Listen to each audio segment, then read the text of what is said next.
Hola, soy Khalil. Soy de la Escuela La Mediterránea. Voy a recitar un poema que se llama El Caracol, que es de María Dolores Pellicer. Ahora la digo. Puja que la muralla no descansa sinó vol. Du al lloc la teua casa.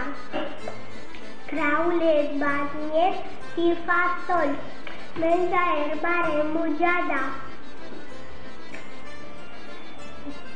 Ven que endreta que la vol.